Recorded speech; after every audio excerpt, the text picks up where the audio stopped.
Bonjour à toutes et à tous et bienvenue sur la chaîne de la Team Entrepôt pour aujourd'hui une vidéo deck profile sur l'un des decks, je dirais pas les plus attendus mais quand même les plus hype de la DBT02 puisque la DBT02, vous le savez, A Brush with the Legends qui vient de sortir aujourd'hui marque le retour d'unités phares de Vanguard, tout simplement des mascottes de Vanguard sous la forme d'encounter cards comme ceci. Et donc, elle introduit en fait à Overdress des cartes iconiques de Vanguard. Et là, vous voyez, c'est Dragonic Overlord. Donc, si vous voulez mon avis, ils auraient pu attendre quelques BT avant de faire revenir Dragonic Overlord, parce qu'on en a beaucoup bouffé avec V, mais qu'à cela ne tienne, puisque Dragonic Overlord fait son entrée dans Dragon Empire, et il peut être joué, vous voyez ici qu'il a un bord différent des cartes de Overdress, puisqu'il peut être joué dans le format premium également dans Kagero uniquement, contrairement aux autres cartes de Dragon Empire. Lui dans le premium il peut que être joué dans Kagero, ce qui est normal pour Dragonic Overlord. Et aujourd'hui je vous propose un deck profile de la première version du deck que j'ai construite avec la sortie de la DBT02. Donc j'ai pas pu beaucoup le tester, j'ai testé juste au moment où on a ouvert notre carton, et donc vous voyez je vous le remontre, tellement beau. Dragonic Overlord SP. Donc voilà, je vous propose de vous montrer ma compo tout simplement. En commençant par la rideline. Alors la rideline elle est très simple. C'est une très bonne rideline. Donc on va commencer par le grade 0 que j'ai aussi eu en SP. Lizardrun 1-2. Donc là c'est assez classique. Comme tous les grades 0, quand on ride par dessus et qu'on est deuxième, on pioche. Le G1 de la rideline aussi en SP. Embodiment of Armor Bar. Donc lui il a un effet vachement cool en Vanguard, c'est quand on les ride dessus par Nehalem, qui est le grade 2 de la rideline, on peut aller chercher n'importe quel grade 1 de notre deck. Et cette carte, juste cet effet dans cette rideline, valorise énormément le potentiel de Dragonic Overlord, puisque le deck va devenir de plus en plus intéressant au fur et à mesure des extensions, et surtout au fur et à mesure que des grades 1 vont être ajoutés à Dragon Empire.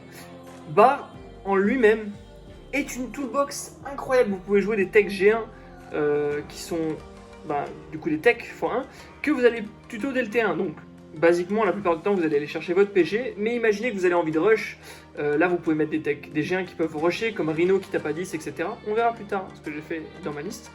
Mais voilà, plus la carte plus Overdress va gagner en extension, en âge et en pool de cartes, plus cette rideline va devenir forte puisqu'on aura des options à aller chercher dès le T2 dans le deck.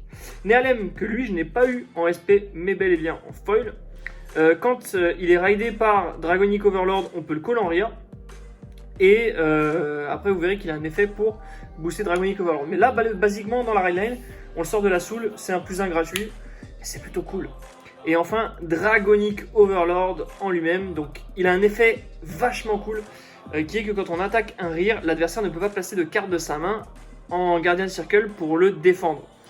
Et ça c'est vachement cool parce que du coup on va pouvoir activer plein d'effets on hit. Et pareil, cette carte a un potentiel qui ne va aller qu'en grandissant avec Overdress, puisque plus on aura de G1 qui auront des effets on hit avec des effets intéressants, plus Dragonic Overlord va gagner en valeur. Donc c'est une carte qui a un potentiel vraiment crescendo sur le futur. Donc moi je vous propose de récupérer vos copies directement, que ce soit en full rarity ou en minimum rarity. Mais Dragonic Overlord avait énormément un potentiel de qualité qui peut vraiment être exponentiel dans le futur. Donc il a un premier effet en Vanguard Circle qui est que, comme je vous l'ai dit, l'adversaire ne peut pas se défendre si on tape un rear.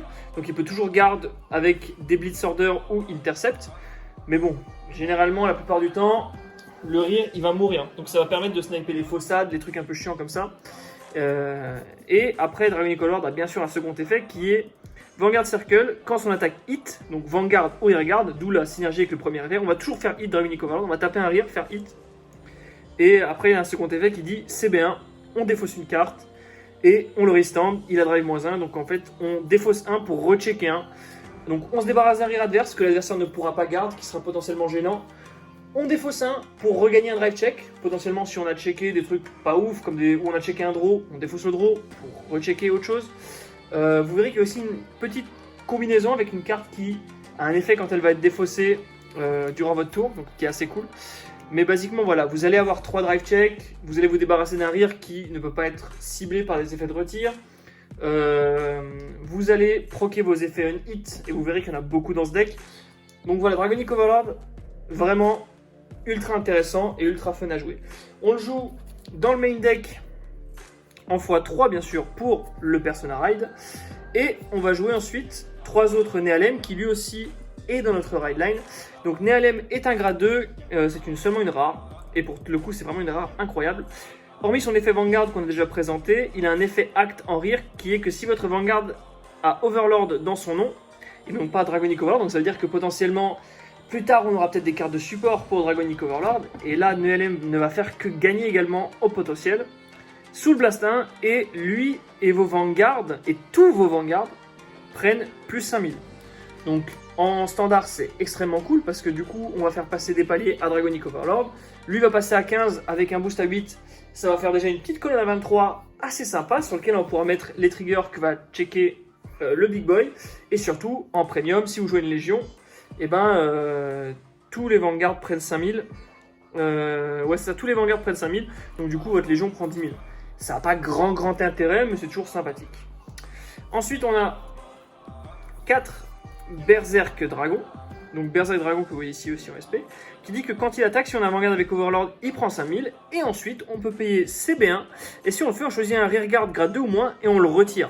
Donc basiquement, on va pouvoir faire des cleans de board assez intéressants. Overlord va taper les fronts, enfin les rires en front. Berserk va péter par son CB1 les rires en back row. Ce qui va être très intéressant et surtout le power up plus 5000 est gratuit, donc on a encore un tapeur à 15 quasiment sans cost contrairement à un LM, mais lui tapeur à 15 sans cost, donc c'est assez cool.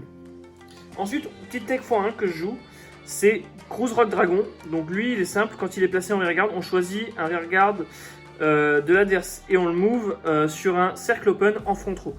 Ça c'est tout simplement si l'adversaire arrive par je ne sais quelle magie à faire disparaître ses fronts et veut nous empêcher de faire Dragonic Overlord, on peut jouer cette tech pour aller chercher en fait des rires en back row, des choses comme ça.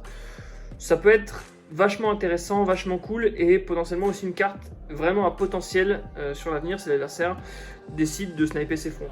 Par exemple dans un match-up comme Barrow Magnus où le mec fait juste un setup en fait, c'est-à-dire il fait juste un tour de setup et il setup ses Deep Sonicer en back row parce qu'il veut pas vous donner CB ce tour-ci et fait un truc un peu chelou comme ça pour vous CB lock, vous pouvez toujours sniper derrière qu'il a voulu protéger en les mettant à l'arrière grâce à ça.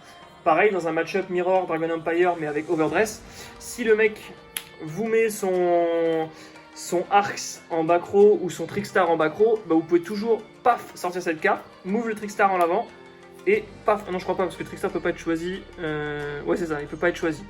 Donc alors du coup ça marchera pas sur un Trickstar mais potentiellement sur une carte Overdress qui est en back row, une carte que l'adversaire a laissée sur le terrain en back row parce qu'elle avait un effet sur le board très intéressant ou pour un combo plus tard. Là vous pouvez la sniper, la back row est désormais accessible à l'attaque avec Dragonic Overlord, donc ça c'est assez sympa. Ou alors une fois que vous avez clean les fronts, paf, vous lancez ça et on est bien. Maintenant on va passer au line-up G1. Et le line-up G1 c'est vraiment le plus intéressant parce que comme vous l'avez vu, Dragonic Overlord, enfin la Rayline peut aller quasiment chercher tous les géants, Donc on va d'abord jouer 4 Dragon Mondo Gojo. Donc Gojo ultra intéressant. Quand l'attaque d'un Vanguard qui l'a boosté hit, on peut counter charge 1 et le retirer. Donc c'est tout simple, on booste Dragonic Overlord, on tape un rire, si on n'a pas de CB, pouf, on se débloque le CB au prix du retire du boost et après on retape avec Dragonic Overlord. Enfin on paye le CB de Dragonic Overlord pour se restand et avoir le drive check en plus. C'est un moyen de se débloquer. Ensuite on a bien entendu, et ça c'est une classique obligatoire, les 4 PG. Donc Twin Blocker, vraiment j'ai pas besoin d'expliquer ce que fait cette PG normalement. Ensuite on a 3 Embodiment of Armor Bar. Hormis son super effet Vanguard Circle, il a aussi un effet en rire qui est assez intéressant qui dit que quand l'attaque de votre Vanguard hit, il prend plus 5000. Donc ça devient un boost à 13. Avec tous les tapeurs à 15 qu'on a, on fait une colonne à 28 sans Persona Ride. Ce qui est, on va dire, les standards agressifs de ce début d'Overdress. Les bons decks peuvent faire des colonnes à 28-30 comme Orphiste par exemple, sans Persona Ride, hein, j'entends. 28-30 sans Persona Ride, c'est pour moi le palier agressif optimal pour ce début de vente. Après, dites-moi si vous n'êtes pas d'accord dans les commentaires, mais moi je pense que c'est le cas. Ensuite, là on va jouer sur les autres G1, donc on a Tenchasted. Alors Tenchasted c'est une carte de DBT1 pour Dragon Empire, qui dit que quand l'attaque qu'il a boosté hit, donc là vous voyez la synergie avec Dragonic Overlord, Vanguard ou Regarde, peu importe, CB1, on le retire et on va chercher dans le deck jusqu'à une copie d'une carte qui a le même nom que notre Vanguard, on le révèle, on le met en main et on shuffle le deck. Donc là ça sert à quoi? C'est tout simple, on booste Dragonic Overlord avec, on tape un rire, l'adversaire ne peut pas garde, Tenchasted, CB1, on va chercher le Persona Ride pour le prochain tour. Donc ça stabilise l'agression dans notre deck, même si du coup on perd le boost du VG, mais au moins on épure notre deck en normal nit, on va chercher un Persona Ride qu'on va se mettre en main, et voilà, c'est plutôt une interaction assez cool. Donc il est en 3, voilà, tout simplement en 3. Ensuite on a une autre carte de DBT02 que j'ai mis en 2 exemplaires, pas obligatoire mais assez sympa, qui est Togashirashi. Togashirashi, il a un effet très simple, il est à 7000 par contre, c'est un peu con. Il est à 7000, son effet est le suivant. Quand il est défaussé de la main durant notre tour, on peut le mettre en soul. Donc basiquement, on va le défausser avec Dragonic Overlord ou par le ride deck, on a une soul gratuite.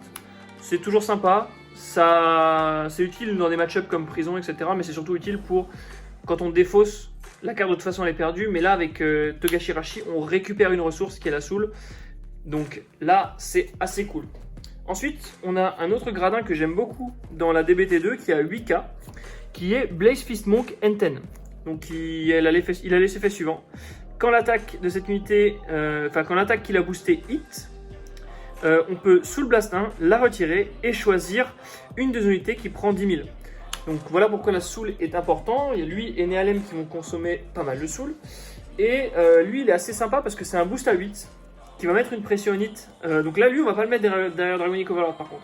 Mais on va se servir de sa pression en hit pour gonfler nos colonnes. C'est-à-dire qu'on va avoir tendance à mettre le trigger sur cette colonne-là plus cette colonne-là, si les deux sont de même valeur. Et après, on va taper avec cette colonne. L'adversaire va nos gardes, on va le retirer et on va power up l'autre colonne. Du coup, on va pouvoir, entre guillemets, répartir la puissance pour avoir une puissance homogène. 10 000 par le trigger, 10 000 par lui. Ça crée une pression en hit, ça permet d'équilibrer les colonnes sur un tour normal. C'est plutôt cool, moi j'aime beaucoup cette carte. Et enfin, une petite tech x1 qu'on va aller potentiellement chercher avec Bar ou qui va nous servir en early game, c'est tout simplement Rhino. Donc Rhino de la rideline Nirvana pour Overdress. C'est une carte qui a un effet tout simple en rire, c'est durant la battle cette unité est attaquée, elle gagne plus de 1000. Pourquoi c'est intéressant? Tout simplement quand on va deuxième, on peut, ou même quand on est, enfin ça dépend des match-ups, mais on peut juste aller la chercher pour soit se constituer un boost à 8, qui peut potentiellement être aussi un tapeur à 10, soit pour avoir un tapeur à 10 qui nous permet de rush. Donc ça c'est plutôt sympa. Vous voyez par exemple, l'adversaire va ride G2, il va nous taper, on va prendre nos CB, pouf, nous on ride notre G2, on va chercher notre Rhino, et on a directement une attaque qui touche le Vanguard adverse à 10, sans commit énormément de ressources. Et cette option, elle est permise par la Rideline Dragonic Overlord avec Bar, et elle nous permet de nous adapter en fonction du match-up. Par exemple, le Bastion, qu'on va avoir tendance vraiment à rush, à nous adapter aussi en fonction de notre main. Si on a une main vraiment très défensive, bah on a un G1 qui nous permet de taper, et ça c'est assez cool. Peut-être que je la passerai en 2 exemplaires dans une prochaine version du deck, mais pour l'instant, il faut vraiment tester. Ensuite, on a, je vais ranger un peu mon deck, pour vous passer à la line-up de Trigger. Puisque la line-up de Trigger, vous savez que c'est très important. Hop. Alors, maintenant qu'on a vu le main deck, comme j'ai dit, on va passer à la Trigger line-up. Donc, obviously, un over Trigger, parce que c'est trop fort, trop pété. On a ensuite le standard qui est de 4 îles. Alors, c'est là que peut-être les listes vont diverger. Moi, pour l'instant, je joue 4 îles, 4 crits, 4 crits comme ça, pardon, 7 crits en tout, 2 draws, avec l'over trigger qui fait un office de 3ème draw s'il est défensif, et 2 fronts. Pourquoi? Tout simplement parce que les fronts sont des 20k shield, donc c'est toujours très sympa à jouer. Pour l'instant, j'ai pas encore testé cette line de trigger, je vais pas mentir, mais je pense que le drive check Dragonic Overlord en plus, veut qu'on check des triggers peut-être un peu plus offensifs. C'est toujours sympa d'avoir des draws. Le deck ne fait pas beaucoup de pioches. Donc c'est toujours très sympa d'avoir des draws.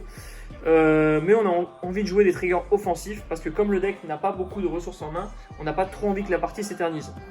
Donc on a quand même envie de jouer un line-up de triggers assez offensif. Donc vous voyez que durant notre phase offensive, on a 10 triggers qui sont plutôt à vocation offensive. Et durant notre phase défensive, on a 3 pseudo-draws et du coup 3 heals qui peuvent éventuellement nous soigner. Mais basiquement, nous ce qu'on veut c'est agresser, agresser, agresser, et donc la line-up de trigger va en ce sens, à savoir qu'on a beaucoup de triggers offensifs. Donc j'ai pas encore testé cette line-up, je vous dirai ce qu'il en est. De toute façon on va pas se mentir, on a 5 mois pour tester ce format BT2 puisque la BT3 sort en décembre pour nous au format anglais, donc on aura le temps de voir venir et de tester un peu ces ratios et de voir ce qu'il adviendra de ce deck Dragonic Overlord dans l'avenir. En tout cas moi je suis assez satisfait des quelques parties que j'ai fait. Je trouve que la decklist n'est pas déconnante, il y a peut-être des petits appoints à faire, mais je vous remonte la Rheinland, elle est déjà, on apprécie la qualité des artworks qui sont super. Donc ça c'est vraiment cool. C'est pas Daisuke qui est au... Non, c'est pas Daisuke qui est au dessin, c'est ce coup-ci. Mais franchement, regardez, c'est vraiment top. Donc rien que pour la beauté des artworks, ça vaut le coup de jouer ce deck. Le deck est ultra marrant à jouer. C'est un deck qui est plus agressif que défensif. Il va peut-être se faire grignoter sur le long terme, mais il fait des colonnes assez sympas. Il fait un tout petit peu de plus, mais pas trop non plus. Juste ce qu'il faut. Le deck n'est pas top compétitif, mais ça peut changer. Mais voilà, je trouve que vraiment le deck est un bon investissement. Comme je vous ai montré, au niveau des cartes, sur le long terme, ça ne peut que s'améliorer. Et donc je vous conseille de tester Dragonic Overlord tout simplement. C'est un super deck. Ils n'ont pas rendu les encounter cards ultra broken parce que c'est Kaiaichi machin, ou en l'occurrence Kairen, etc. Mais voilà, le deck est juste super fun à jouer, comme les globalement Overdress en général. Moi j'adore ce qu'ils ont fait avec Overdress et j'en casse ma table. Et voilà, j'adore ce qu'ils ont fait avec Overdress. Je vous aime, les game designers d'Overdress. Enfin on reprend du plaisir à jouer à Vanguard et même retrouver Dragonic Overlord après seulement une BT, ça me dérange même pas, voilà, au final ça me dérange même pas. Voilà, j'espère que vous avez apprécié cette vidéo, n'hésitez pas à donner votre avis dans les commentaires. Moi je vous fais des bisous, et je vous dis à la prochaine pour de nouveaux deck profiles sur la chaîne de la Team Entrepôt. Salut!